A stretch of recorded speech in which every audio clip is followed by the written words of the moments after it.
1980년대에 한 가전제품 회사가 이런 광고를 했습니다. 순간의 선택이 10년을 좌우합니다. 순간의 선택이 10년을 좌우합니다. 이 광고 속에 보니까 한 두 가지 의미가, 소비자에게 던져주는 두 가지 메시지가 있는 것 같아요. 하나는 선택 신중하게 해야 됩니다. 선택 잘해야 됩니다. 그 한 가지 하고요. 또 하나는 우리 제품 선택하면은, 우리 회사 제품 선택하면은 결코 후회하지 않을 겁니다. 사용하면 할수록 그때 선택, 이 제품 잘했다, 그런 생각이 들 겁니다. 소비자에게 던지는 메시지가 그 속에 담겨 있는 것 같습니다. 순간의 선택이 10년 좌우하는 것, 이 10년이라는 시간도 얼마나 길 수가 있습니까? 그런데요, 순간의 선택이 평생을 좌우한다면, 아니 그 평생을 넘어서 영원을 좌우한다면 얼마나 신중하게 선택을 해야 되겠습니까? 10년을 넘어 평생, 영원에 미치는 선택이라면 신중에 신중을 기하고 신중에 신중을 기해서 선택을 해야 됩니다. 오늘 읽은 말씀에 보게 되면 순간의 잘못된 선택으로 인해서 영원을 놓쳐버리게 된 안타까운 사람이 등장하게 됩니다. 시작은 너무 좋았어요. 시작은 너무 좋았습니다. 오늘 말씀 17절 말씀 한번 보시죠. 17절 같이 읽겠습니다. 예수께서 길에 나가실새 한 사람이 달려와서 꿇어 앉아 묻자오되 선한 선생님이여 내가 무엇을 하여야 영생을 얻으리이까? 아멘.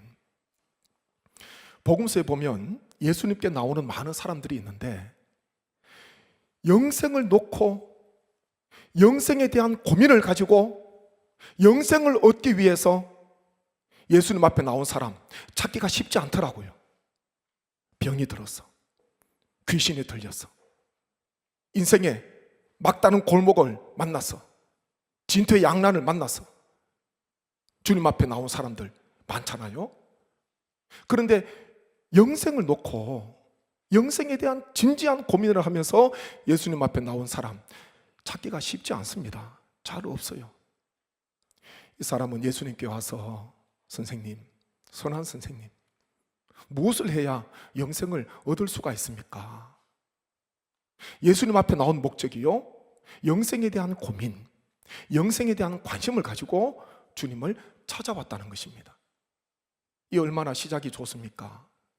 어떤 사람은요, 한평생 살아도 70평생, 80평생 살아도요 60만 바라볼 뿐, 이 세상만 바라볼 뿐, 영생에 대해서, 영혼에 대해서, 구원에 대해서 한 번도 고민하지 못하고 진지하게 실험하지 못하고 인생 마치는 사람도 있지 않겠습니까?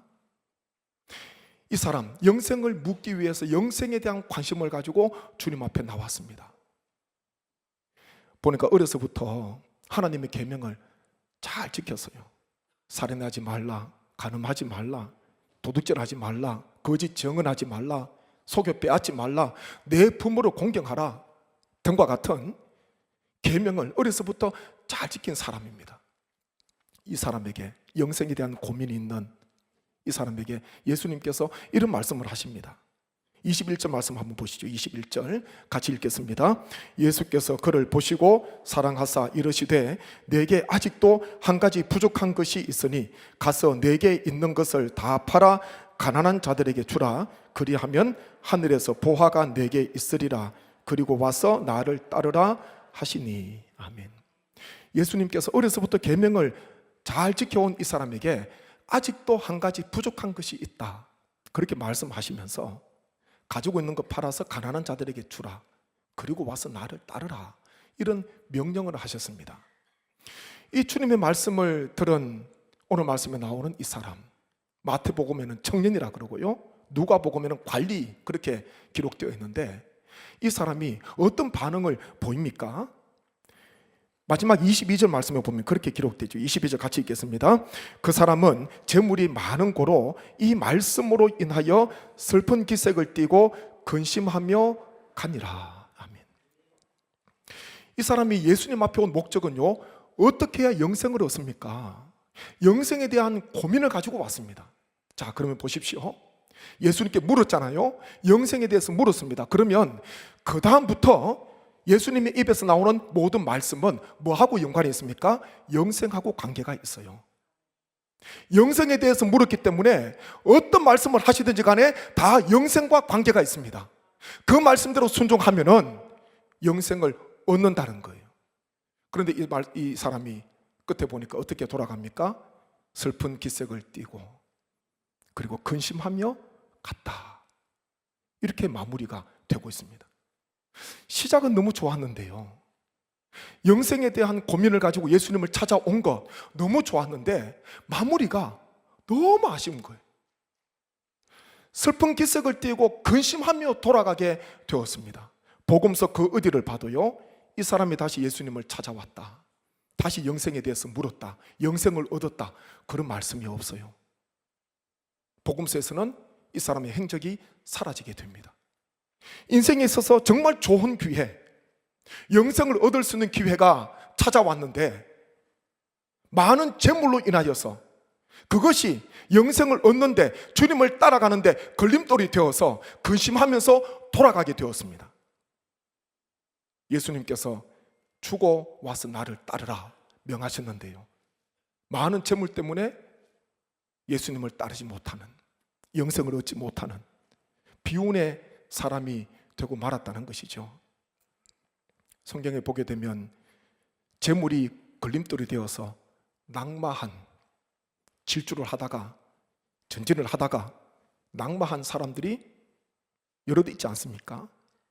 이 구약의 한 인물, 신약의 한 인물 잠시 생각하면 좋겠는데요, 구약의 한 인물은 선지자 엘리사의 사환 게하시입니다. 우리가 잘 알듯이 아람나라 군대 장관 나아만이 엘리사의 명대로 요단강에 가서 7번 목욕하고 나병이 깨끗이 나았습니다. 얼마나 감사한 일이에요. 그래서 자기가 준비해온 예물을 가지고 엘리사를 찾아갑니다. 엘리사 집에 가서 살해를 하려고 해요. 예물을 드리려고 하지만은 선지자 엘리사는 극구 사형을 합니다. 그리고 자기 나라로 돌아가고 있던 이 나아만, 그 뒤로 누가 따라갑니까? 게하시가 따라갑니다.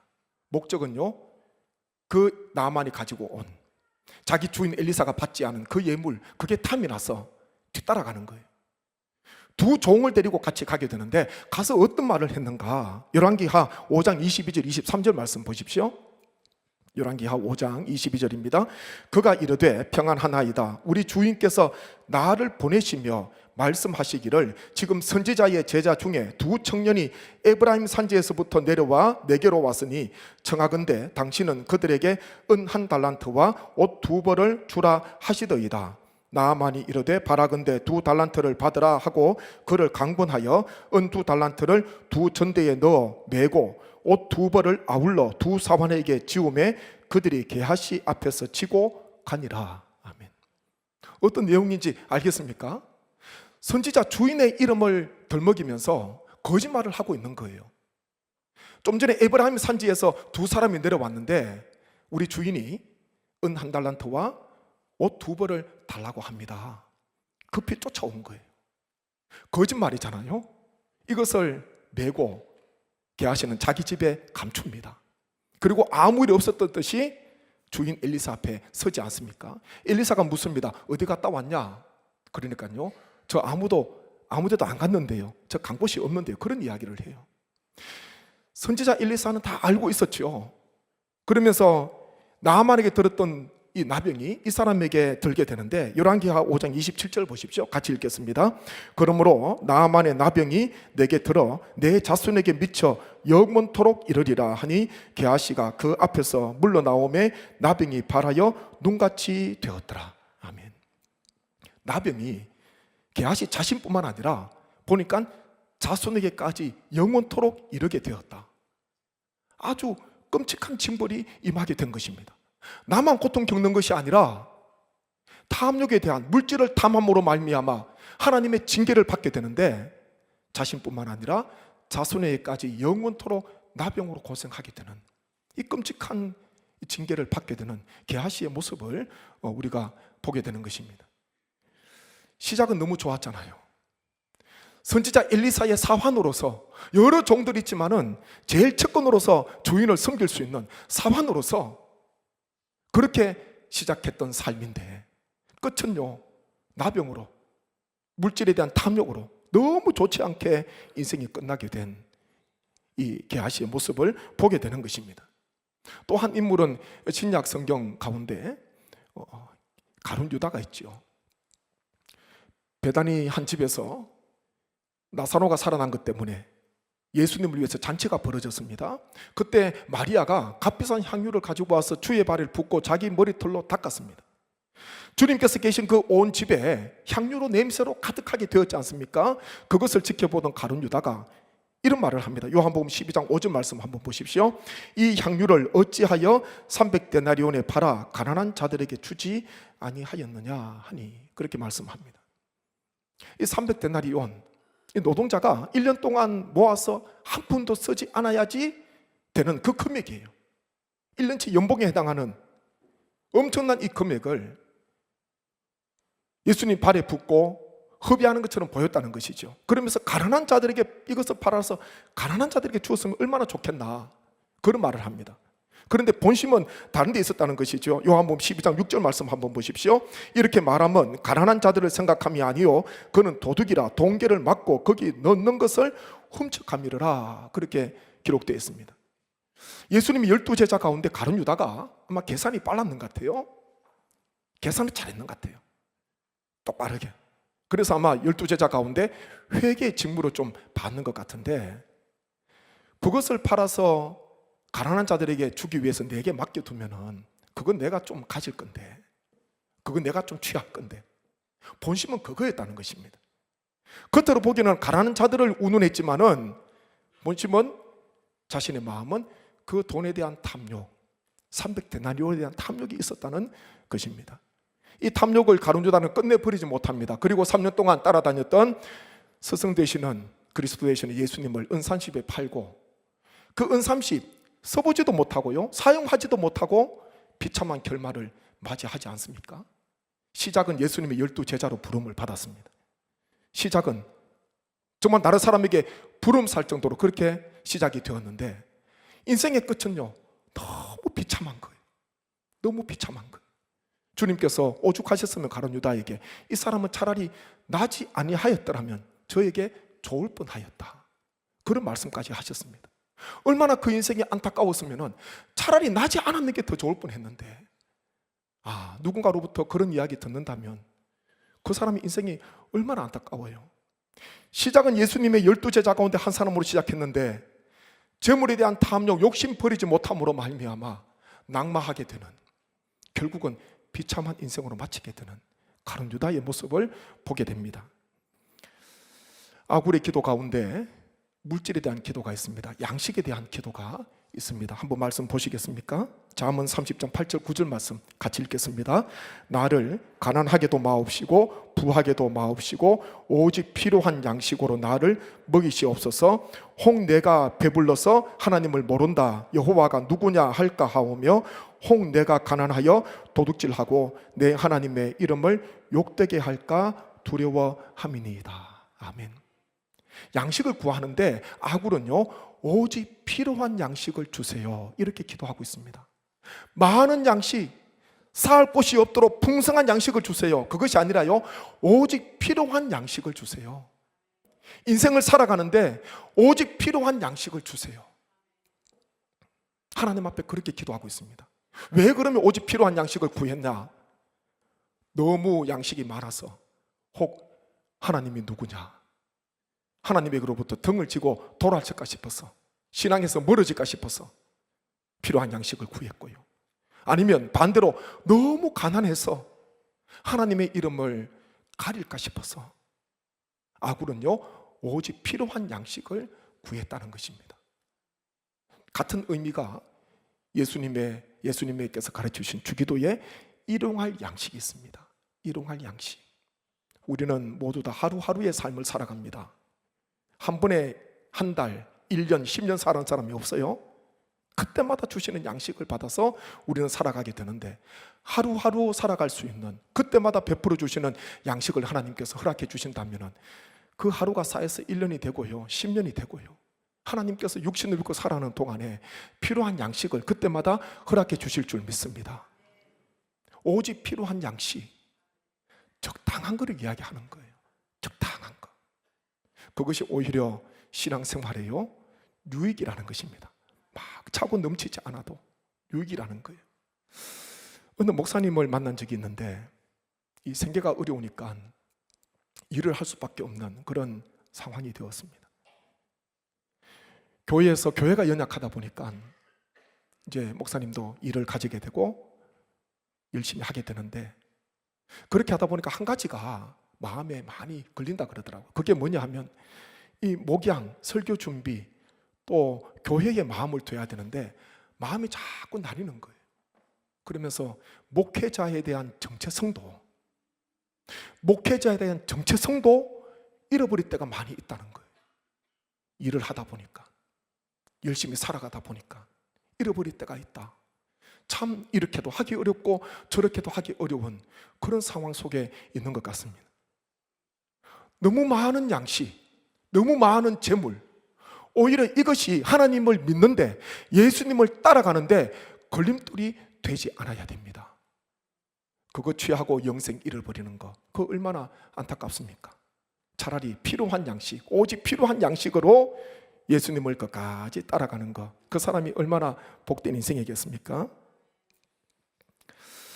예수님을 따르는 길이 영생의 길입니다. 같이 한번 하시죠. 예수님을 따르는 길이 영생의 길입니다. 예수님을 따르는 길이 영생의 길입니다. 이 부자가 근심하며 돌아가고 난 뒤에 베드로가 묻습니다.